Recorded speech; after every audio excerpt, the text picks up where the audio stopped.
welcome back to my film and TV channel. I hope you're all staying safe and well. We've got a little BBC crime thriller drama today. Yes, we always tread with trepidation over to the BBC. We're going to look at something that's first broadcast. I think we've had one episode as I'm recording this. I'm recording this on the 17th of February 2023, but it is all available on iPlayer, so I binge watch this over an evening and an afternoon. So we're going to have a look at something called Better. Please, if you are new to the channel, push that subscribe button, push the bell notifications. It'd be great to have you on board. Film and TV reviews, dramas, big movies, small movies. I try and get hold of them, do as many as I can. Information, vlogs, lots of those as well. And the odd quiz thrown in as well. So please, if you can give me your support, it would be very welcome. And if you have been pushing buttons there to subscribe, etc., could you just push that little like button as well? I'm trying to get between 10 and 15 likes for these vlogs. It's not a big target, so you can help me towards it. I'd be very appreciative. Right, let's have a look at this Better then. It's first broadcast in February on BBC, but as I said, you can watch all 5 episodes by about 50-55 minutes. Directed by Jonathan Brough, produced by James Dean and written by Jonathan Brackley and Sam Vincent. It stars Leela Farzad, yes, a familiar face. There's one or two familiar faces in this to UK drama watchers or thriller watchers, but she stars as a corrupt officer, yes, in Leeds, West Yorkshire, who is secretly working with organised criminals. So an interesting premise. It also stars Andrew Buchan, who's the main bad guy in it, Samuel Edward Cook, Caroline Chesworth, Kate Hampson, Florian Rafuna, Harry Egan, Anton Lesser, and a few more as well. Review-wise, there's not a lot. Internet Movie Database, well, we've got 278 reviews. Obviously, as I always say, these early reviews on Internet Movie Database, you always imagine the film crew and the cast and the friends and family are all going on Internet Movie Database and leaving scores. It's fairly mixed on the reviews. There's about 10 reviews, 4 probably positive, a couple of mixed, and 4 very poor reviews. So, yes, liked and disliked in equal measure as far as the people who actually don't just leave a score, but actually leave a review as well. But at the end of all that, it's averaging 6.4 out of 10, which is okay. I do expect that to drop as more reviews come in, though, and it usually does on this.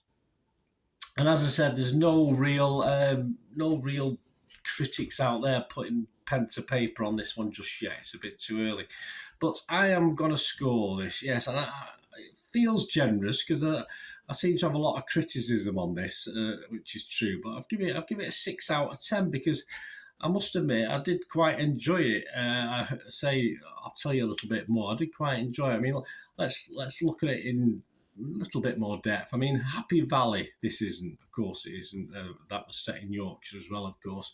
And out of respect for that aforementioned, this is in a different league. Not a higher league, certainly not, but a lot lower than Happy Valley's league. Premier League to probably the Conference or something like that. I'm not too sure. I'm being cruel, aren't I? I do like the premise. I do like the bent cop premise. You usually get, like Line of Duty, you usually getting bent cops being investigated by the good guys, but yeah, we're supposed to sort of stick up for this bent cop, which is nice. I mean, they sort of drop it on us fairly soon that she's quite high up in the police, etc., even though they do try and hide that initially just to make it a little bit more quirky, but you sort of figure out things fairly quickly, and then the reveal doesn't take long within the first episode anyway.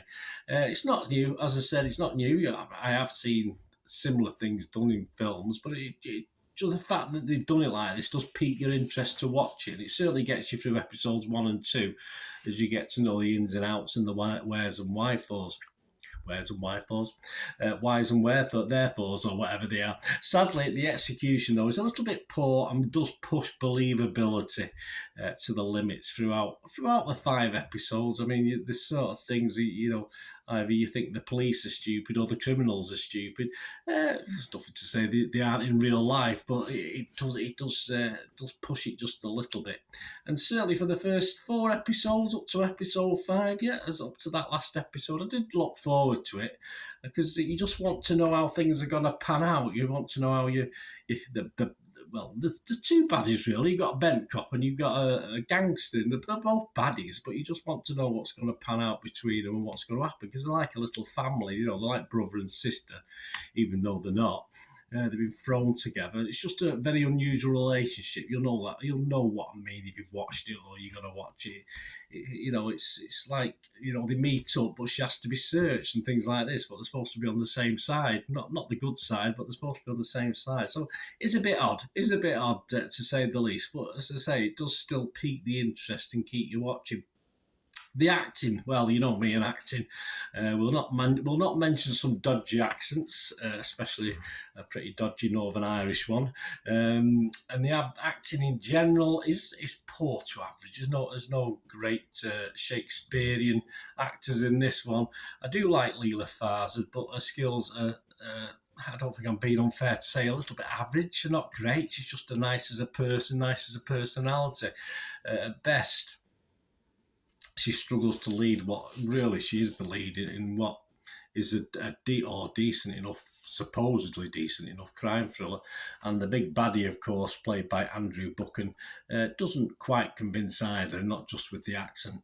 There are one or two likeable characters. There's only one character I liked, some other minor ones, but Anton Lesser's sort of ex-cop who was kicked out for corruption. He's fun to watch. He's the light relief, I think, in this series, and that's what he's been put in there for. And he's just very good. I could watch.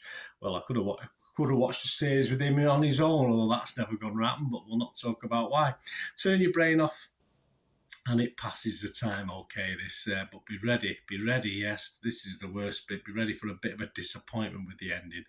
I sort of had, when I was watching it, I didn't actually know how many episodes there were, so we got to episode 5, and obviously you always think these things come in episode 6 or 8 episodes, and it got to episode 5, and you thought, and it's finished, and you think, well, it was an ending, don't get me wrong, I mean it does actually conclude, it doesn't leave it totally in the air, well, a little bit in the air, but I was looking to see if episode 6 pops up and it didn't. It went on to something else. So yeah, it was just so disappointing. As I said, it wasn't the greatest series, but at least I invested a little bit in it and was interested, and was a bit disappointed with the ending. But then again, having said that, I wasn't overly impressed with Happy Valley's ending. So sadly though, I will still miss that, but this one I'll sadly forget soon enough. Better, yes, it won't live long in the memory, but not a total disaster. As I said, I'll give it 6 out of 10. I was hovering on 5.5 out of 10. Then I thought, no, because even though it's a bit daft, I did quite like it. You know, just as you say, turn this off. Don't think too much about what's going on, and just try and invest in a couple of the characters, and you might be able to enjoy it. Like I sort of did. As I said, I'm not going to lose any sleep over it. I'm not going to hope for a second series. Particularly if it happens, it happens. Anyway, thanks for watching, guys. Let me know what you think if you get to watch this anyway, or if you've already watched it. Let me know what you thought. As I say, I'm sure some of you will. And the BBC, hit or miss, probably a bit of a mixed reaction to this one, but I think more people will put this down as a miss than a hit, that's for sure. Thanks for watching. Until we meet again, that's one thing, don't I? Please stay safe, everyone. Bye for now.